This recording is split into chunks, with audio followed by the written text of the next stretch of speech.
So, ayan, magdi-DIY ako sa buhok ko. Since parang 3 to 6 months na siyang semi-rebond kasi sobrang nipis ng buhok ko. Nakita ko sa Facebook, tapos sinearch ko sa Lazada. Meron naman siya, nakita ko. Kaya nag-order ako. So, ayan, makikita nyo yung buhok ko, nag-dry siya sa color. Tingnan natin yung magiging effect sa akin nito. Yan. So, ito yung nabili ko. Wait. So, ayan nga, nag-order ako sa Lazada ng Kereband Brazilian Botox. Magkano ko lang siya na-order? Since mas mura ko siya nakuha eh. I think mga 250. Pero mukhang matagal na gamitan ko naman siya. So, try ko ngayon kung ano yung effect niya sa buhok ko. So, ayan mga mima, tatry kong gumamit ng Brazilian Botox. Kasi pag sa salon, 1,000 to 1,500 tong buhok ko. Kasi sobrang niyang haba.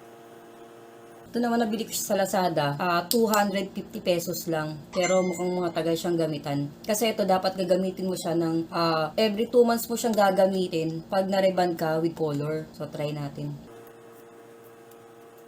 So ayan, dry naman yung buhok ko. Pwede ko na siyang i-apply. Grabe oh.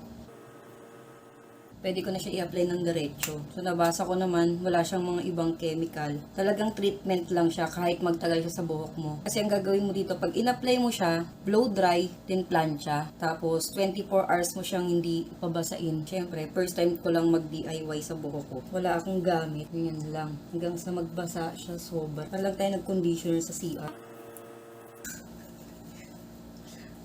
Pero totoo, mahapdi siya sa mata. Ganito yung ginagamit talaga sa salon nung nagpa-Brazilian din ako. Hindi ko alam kung anong gagamitin dito para sobrang niyang sa...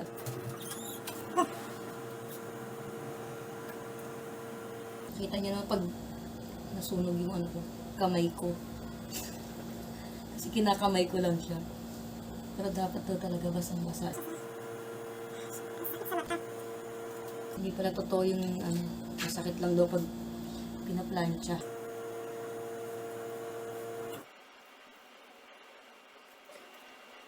Ayan, nakikita niya luluha yung mata ko. Medyo masakit.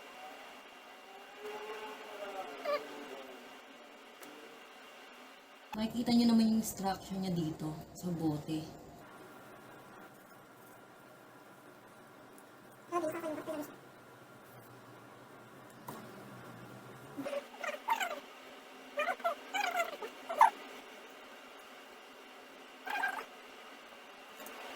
Siguro ito first time ko. Tingnan ko lang siya mga 30 minutes tapos blow dry. Kasi may napanood din naman ako nito sa Facebook. Saglit niya lang kasi talagang binabad para lang matuyo lang yung gamot. Ma-absorb lang yung buhok. Sana worth it itong ginagawa ko mga mima. Pero hindi siya masakit sa sa kamay.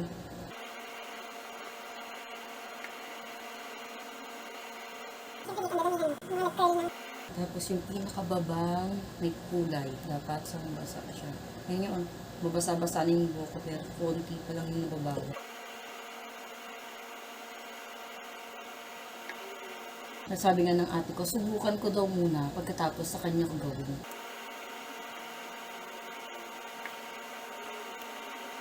Ito yung mga inaalok sa atin sa mga salon. Mahaba yung buhok natin. Tapos may kulay, rebanded. Sa akin naman, semi-reband lang yung buhok ko. Kasi sa sobrang nipis niya, natatakot akong ipa-reband talaga siya mismo.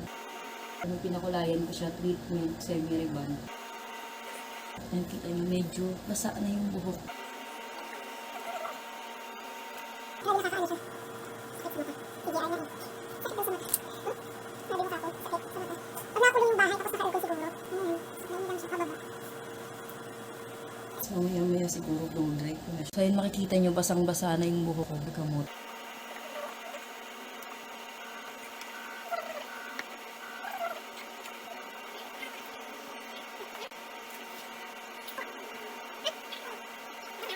Sakit sa mata. Ito kasi dahil puro yung nilagay ko, kasi wala naman sa instruction na lagyan ko siyang tubig.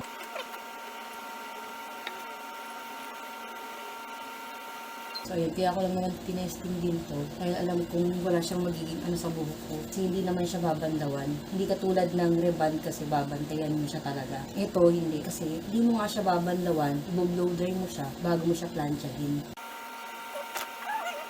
Babad ko lang siya mga 30 minutes. Kasi safe naman siya at treatment.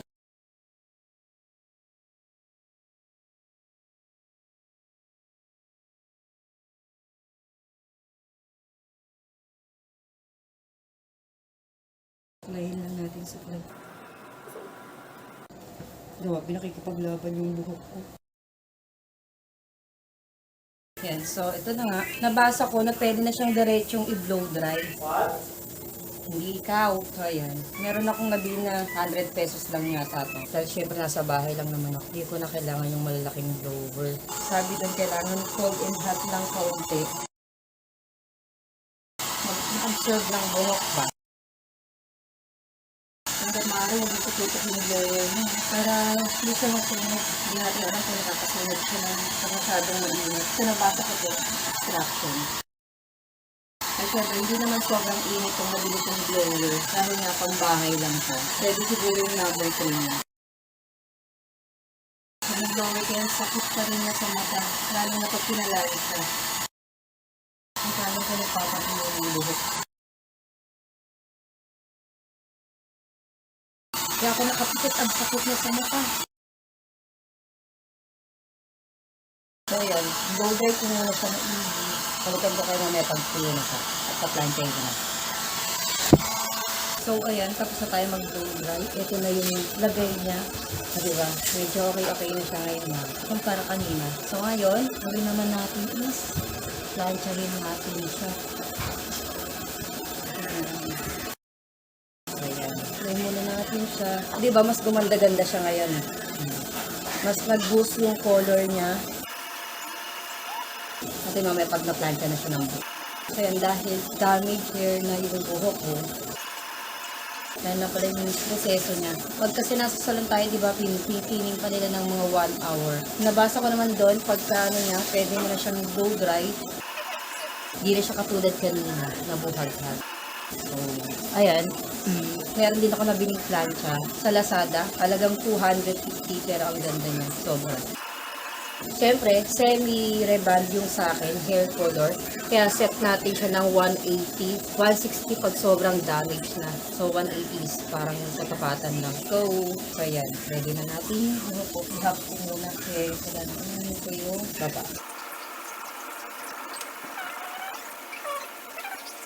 Namigal po ako dito. Tara, shock lang ito eh. Ganun ko muna siya para ito muna ang dalawa sa baba.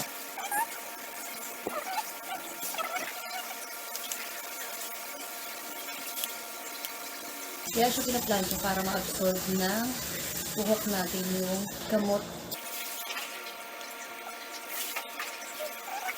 Medyo mahirap talaga mag-DIY. Sarili mo.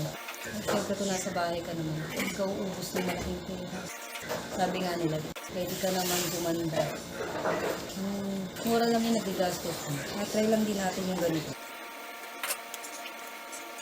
Kasi medyo mahilig din ako mag-DIY ng mga ganito. At siyempre nakakapos sa sarili natin. Hindi katulad ng mga expert. Ganun lang, paulit-ulit lang yung process. Hindi siya sumaya din sa kabila.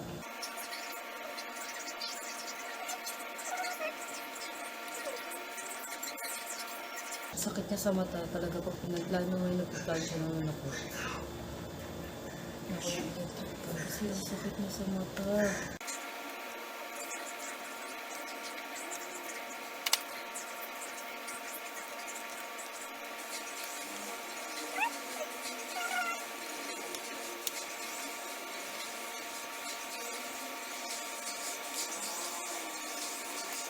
Mabilis lang yan pag tayo nag-DIY sa sarili atin. Medyo makapal na dito sa video. Pero gagawin ko na lang.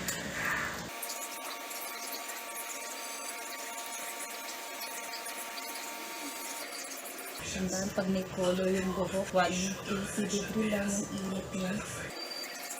Para siguro hindi naman masyadong masunog yung buhok natin.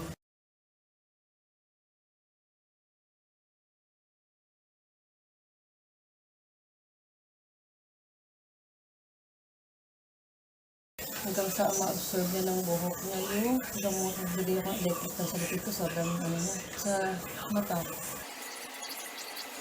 Konti-unti din pumapal yung buhok ko pag nagganto kayo. Pero sobrang smooth niya. Kasi hindi naman natin makikita yung likod natin. Kasi naman naman ganun. Para at least, kailangan yung iba. See? Hindi pa yung bangs niya.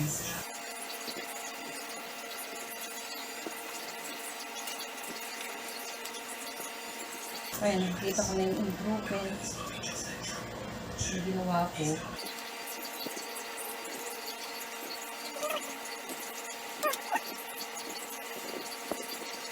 See the result. So,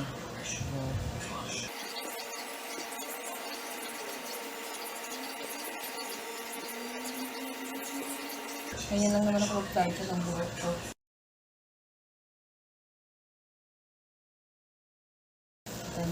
Pak masyado sa plancha. Ayan, kung makikita nyo, konti lang yung bawas niya. Ayan. So, parang mga times na gamitan. Hilawan ko ha. Oh. Dulas oh.